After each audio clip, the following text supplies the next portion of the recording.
আসসালামু আলাইকুম। আমি হানিফ ফয়সাল, EICT তে স্বাগতম। আমরা পূর্বের ভিডিওগুলোতে আলোচনা করেছি কিভাবে যেকোনো সংখ্যা পদ্ধতি হতে যেকোনো সংখ্যা পদ্ধতিতে রূপান্তর করা যায়। আর আজকে আমাদের আলোচ্য বিষয় হবে সাইন নাম্বার নিয়ে। তো এখানে সাইন নাম্বারের ক্ষেত্রে আমাদের প্রথমত জানতে হবে যে সাইন নাম্বার বিষয়টা কি। তো সাইন নাম্বার বিষয়টা যদি ক্লিয়ার হতে হয় তাহলে একটা বিষয় তোমাকে দেখাই। দেখো +7 আমরা নরমাল গণিতে +7 লিখতে পারতাম। আবার কি -7 এর জন্য আমরা এটা লিখতাম। সো এইটা হলো কি আমাদের মানে প্রতীক ছিল যে প্লাস মানে ধনাত্মক ও ঋণাত্মক প্রকাশের জন্য আলাদা একটা প্রতীক ছিল। কিন্তু কম্পিউটারের ক্ষেত্রে বা আধুনিক ইলেকট্রনিক্সে প্লাস মাইনাস ব্যবহার করার কোনো সুযোগ তোমার হাতে নাই। তো ওই ক্ষেত্রে কতগুলো বিশেষ নাম্বারের মাধ্যমে প্রতিস্থাপন করা হয় বা উপস্থাপন করা হবে যে এটা পজিটিভ অর নেগেটিভ।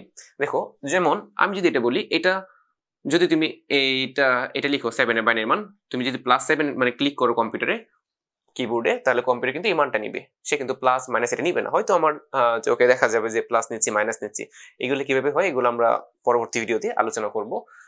আর এখানে দেখো -7 মানে এই যে আমরা যখন -7 ক্লিক করি কম্পিউটার সাথে সাথে এমন একটা বাইনারি মান নিয়ে নেয়। বুঝতে পারছো? এই যে দেখো 0 দ্যাটস মিন পজিটিভ নিয়ে নেয় আর 1 মিনস নেগেটিভ নিয়ে নেয়। তো আজকে আমাদের আলোচ্য বিষয় হচ্ছে এই কম্পিউটারে কতভাবে সাইন নাম্বারকে আমরা রিপ্রেজেন্ট করতে পারি। ঠিক আছে, তো চলো শুরু করা যাক। Sign magnitude form.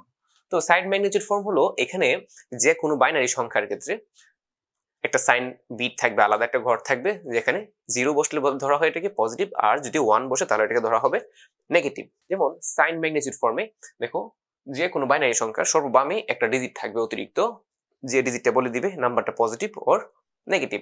দেখো এখানে যদি 0 থাকে তাহলে সাইন নাম্বার নিয়ম অনুসারে এটাকে ধরা হয় ধনাত্মক, আর যদি এখানে 0 না থেকে যদি 1 হয় তাহলে এই নাম্বারটাকে ধরা হয় নেগেটিভ। তো বর্তমান সময়ে বা আধুনিক ইলেকট্রনিক্স জগতে এই সাইন নাম্বার সিস্টেমটা আর ব্যবহার করা হয় না। ওয়ান্স কমপ্লিমেন্ট হলো কোনো বাইনারি সংখ্যা 0 কে 1 এবং 1 কে 0 তে প্রতিস্থাপন করাকে বলা হয় ওয়ান্স কমপ্লিমেন্ট। দেখো সহজ বিষয়, ধরো যে আমি তোমাকে বললাম এর বাইনারি মান কত, 17 বাইনারি মান কত হবে? হ্যাঁ, এটা হলো 17 বাইনারি মান। হ্যাঁ, 1 2 4 8 16, এই যে 17, ধরো এটা 17 বাইনারি মান। এখন তোমাকে বলা হলো যে এটার ওয়ান্স নির্ণয় করো। ওয়ান্স বলতেছে যে ওয়ান্স মিনস 0 গুলাকে 1 করতে হবে, 1 গুলাকে 0 করতে হবে। তাহলে দেখো এটা ওয়ান্স কেমন হবে, এটা ওয়ান্স হবে এমন যে এটা 1 ছিল এটা হয়ে যাবে কত 0, এটা 0 ছিল এটা হয়ে যাবে কত 1, এটা 0 ছিল এটা হয়ে যাবে কত 1, এটা 0 ছিল এটা হয়ে যাবে 1, এটা 1 ছিল এটা হয়ে যাবে 0। এইটাই ছিল কি তার ওয়ান্স কমপ্লিমেন্ট। ঠিক আছে, তবে স্ট্যান্ডার্ড নিয়মটা এটা না, আমরা দেখতে চাচ্ছি কিভাবে আসলে অ্যাকচুয়াল নিয়মটা আমরা কিভাবে অ্যাপ্লাই করব ওয়ান্স কমপ্লিমেন্টের জন্য। এক্ষেত্রে নিয়মটা হলো রেজিস্টার। কম্পিউটার সবসময় রেজিস্টার বেজ কাজ করে। রেজিস্টার বেজ দ্যাটস মিন সে কতগুলো নির্দিষ্ট পরিমাণ বিট নিয়ে কাজ করবে। হ্যাঁ, রেজিস্টার হলো একটা ক্ষুদ্র মেমোরি। কম্পিউটার তার ভেতর সকল কাজ রেজিস্টার বেজ নিয়ন্ত্রণ করে, মানে ছোট ছোট মেমোরিতে ভাগ করে সে কাজগুলো করে।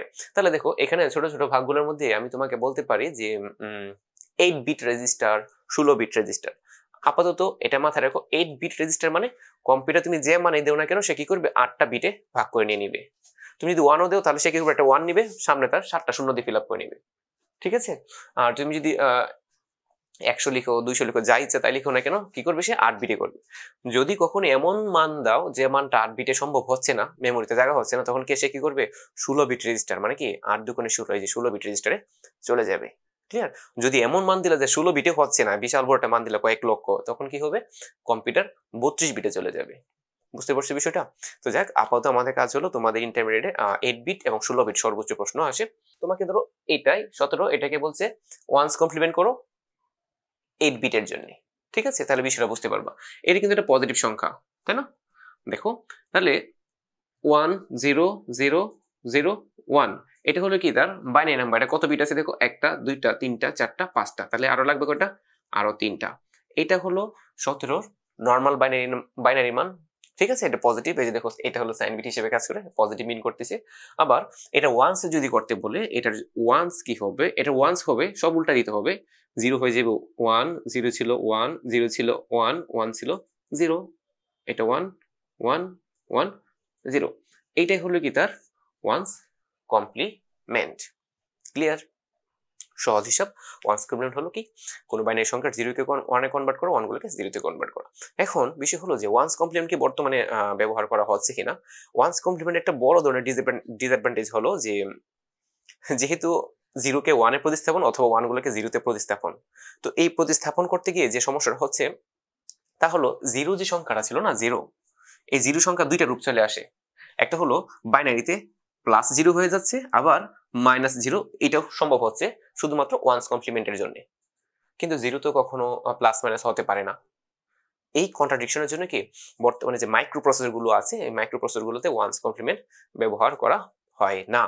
তো এখন আলোচ্য বিষয় হলো টুস কমপ্লিমেন্ট। টুস কমপ্লিমেন্ট হলো কোনো বাইনারি সংখ্যাকে ওয়ান্স করার পর তার সাথে ওয়ান যোগ করলেই তা হবে কি টুস কমপ্লিমেন্ট। আর ওয়ান্স কমপ্লিমেন্ট বা টুস কমপ্লিমেন্ট এগুলো সব সময় কি ঋণাত্মক সংখ্যার জন্যই প্রযোজ্য, ধনাত্মক সংখ্যার ক্ষেত্রে কিন্তু ওয়ান্স টুস প্রযোজ্য নয়। ক্লিয়ার? আচ্ছা দেখো টুস কমপ্লিমেন্ট কি ছিল। টুস কমপ্লিমেন্ট বলতেছে যে আপনি কোনো বাইনারি সংখ্যাকে ওয়ান্স করার পর ওয়ান্স প্লাস ওয়ান, এটা হলো কি টুস কমপ্লিমেন্ট। ওয়ান্স প্লাস ওয়ান, অনেক সময় কিন্তু এমসিকিউতে প্রশ্ন করা হয় টুস সমান কি, মানে ওয়ান্স প্লাস ওয়ান। তাহলে এই যে 17 যে লেখাটা ছিল এটা যদি আমরা টুস করি তাহলে কি হবে, আমরা 8 বিটের জন্য টুস করব। ওকে দেখো তাহলে 17 এর বাইনারি মান কত আসতেছে, আমাদের এখানে লেখা ছিল যে 0 0 0 1 0 0 0 1। তাহলে এই 17 এর ওয়ান্স কত হবে, এর ওয়ান্স হবে 1 1 1 0 1 1 1 0। তাহলে দেখো এই 17 এর টুস কত হবে, 17 টুস হবে এই যে দেখো এইখানে একটা ওয়ান যোগ করবো আমরা, এই যে ক্লিয়ার বিষয়টা। এটা ছিল টুস, টুদের সাথে কি যোগ করতেছি, লাস্ট ডিজিটের সাথে একটা ওয়ান যোগ করে দিব, বাইনারি যোগের নিয়মে অ্যাপ্লাই করে ফেলবা।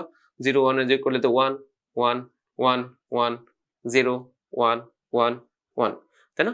এই ছিল কি তোমার টুস কমপ্লিমেন্ট। এবং এই নাম্বারটা ধনাত্মক নাকি ঋণাত্মক এটা হলো সর্ববামের যে বিটটা থাকবে, 8 নাম্বার যে বিটটা থাকবে, তাহলে সে বলে দিবে পজিটিভ অর নেগেটিভ। যদি এখানে 0 থাকে তাহলে বুঝবা কি দিস ইজ পজিটিভ, আর যদি 1 থাকে তাহলে সে বুঝবে কি এটা নেগেটিভ।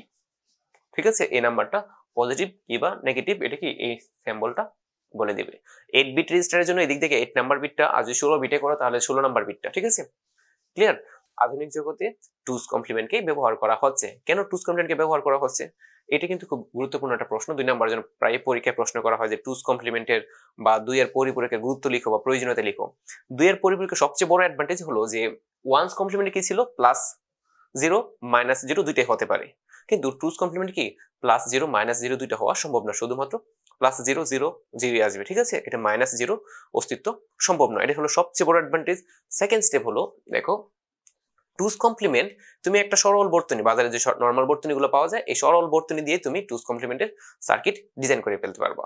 ঠিক আছে, তার মানে আর টুস কমপ্লিমেন্টের জন্য যে সরল বর্তনীটা লাগবে এটা তো খুবই অ্যাভেলেবল এবং একটা রিজনেবল প্রাইসে পাওয়া যায়।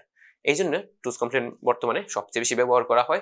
তারপরে আরো কিছু কাহিনী আছে। সবচেয়ে মজার বা ইন্টারেস্টিং বিষয় হলো যে তুমি যদি টুস কমপ্লিমেন্টের জন্য একটা সরল সার্কিট বানাও তাহলে এটা দিয়ে তুমি যোগও করতে পারবা, বিয়োগও করতে পারবা একই সার্কিটের মাধ্যমে। মানে একই সার্কিটের মাধ্যমে তুমি পজিটিভ নাম্বারও দেখাইতে পারবা, নেগেটিভ নাম্বারও উপস্থাপন করতে পারবা, এবং তাদের যোগও করতে পারবা, বিয়োগও করতে পারবা একই সার্কিটের মাধ্যমে। তুমি টুস কমপ্লিমেন্টের যে সরল বর্তনী তৈরি করবা এটা দিয়ে তুমি যোগের মাধ্যমে বিগ ফল দেখাইতে পারবা। তুমি মেইনলি করবা যোগ, অ্যান্সারে আসবে কি বিগ ফল চলে আসবে। তার মানে দেখো কত জটিল একটা কাজ একই সহজ সরল সার্কিট দিয়ে করে যায়। এই জন্য মাইক্রোপ্রসেসর বা আধুনিক ডিজিটাল ইলেকট্রনিক্সে কি করা হয়, টুস কমপ্লিমেন্টকে ব্যবহার করা হয়। আর এই যোগের মাধ্যমে বিয়োগটা কিভাবে টুস কমপ্লিমেন্ট ব্যবহার করে করা হয় বা করা যায় এটা আমরা অবশ্যই পরবর্তী ভিডিওতে আলোচনা করব। তো দেখা হচ্ছে পরবর্তী কোনো ভিডিওতে। আল্লাহ হাফেজ।